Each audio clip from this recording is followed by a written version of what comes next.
Hi అండి. Welcome to Mic TV digital. నేను సతీష్ అట్ల. సివిల్స్ అభ్యర్థులకు సంబంధించి ఇంటర్వ్యూ షెడ్యూల్ విడుదల చేసింది యూపీఎస్సీ. సో, ఇటీవలే మెయిన్స్ రిజల్ట్స్ కూడా వచ్చింది. ప్రిలిమ్స్ తర్వాత మెయిన్స్ జరుగుతుంది. మెయిన్స్కి సంబంధించి కూడా రిజల్ట్స్ రావడం జరిగింది. మన తెలుగు రాష్ట్రాల నుంచి కూడా దాదాపుగా ఆంధ్రప్రదేశ్ అండ్ తెలంగాణ నుంచి 90 మంది సెలెక్ట్ అయినట్లుగా తెలుస్తూ ఉంది. ఒక్కసారి చూద్దాం. సివిల్ సర్వీసెస్ 2023కు సంబంధించి ఇంటర్వ్యూల షెడ్యూల్ని యూపీఎస్సీ ప్రకటించడం జరిగింది.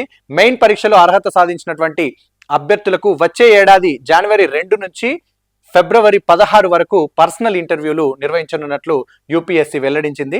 ఇంటర్వ్యూకి మొత్తంగా 2844 మంది అర్హత సాధించగా తొలుత అంటే మొదటగా 1026 మంది అభ్యర్థులకు సంబంధించినటువంటి ఇంటర్వ్యూ షెడ్యూల్ను మాత్రమే విడుదల చేయడం జరిగింది యూపీఎస్సీ. ఇక 1026 మంది అభ్యర్థుల రోల్ నంబర్, ఇంటర్వ్యూ తేదీ, సమయంతో పాటు రూపొందించినటువంటి ఈ కాల్ లెటర్ల షెడ్యూల్ని త్వరలోనే వెబ్సైట్లో అందుబాటులో ఉంచనున్నట్లు కూడా యూపీఎస్సీ ఒక ప్రకటనలో తెలపడం జరిగింది. అట్లాగే ప్రస్తుతం నిర్ణయించినటువంటి తేదీలు, సమయంలో మార్పు చేయాలన్న అభ్యర్థనలు స్వీకరించబోమని స్పష్టం చేసింది.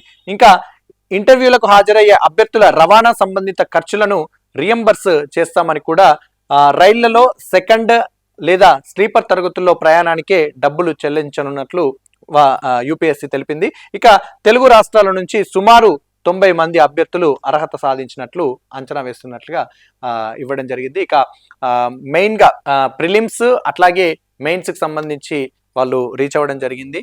ఇక ఫైనల్గా మిగిలిన్నది ఇంటర్వ్యూ.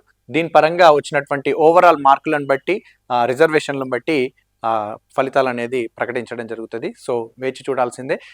దీనికి సంబంధించి ఇంటర్వ్యూకి ఎట్లా ప్రిపేర్ అవ్వాలి ఏంటి అనేది కూడా మనం మన ఛానల్లో మహేష్ భగవత్ గారికి సంబంధించినటువంటి ఇంటర్వ్యూ చేయడం జరిగింది మైక్ టీవీ న్యూస్లో. అట్లాగే మైక్ టీవీ డిజిటల్లో కూడా ఇటీవలే ఇంటర్వ్యూకి ఎట్లా ప్రిపేర్ అవ్వాలి, ఎట్లా ఏ విధంగా ఉండాలి ఏంటి అన్నట్లుగా కూడా ఒక వీడియో చేయడం జరిగింది. సో దానికి సంబంధించి కూడా మీరు మన ఛానల్లో వీడియో చూడొచ్చు.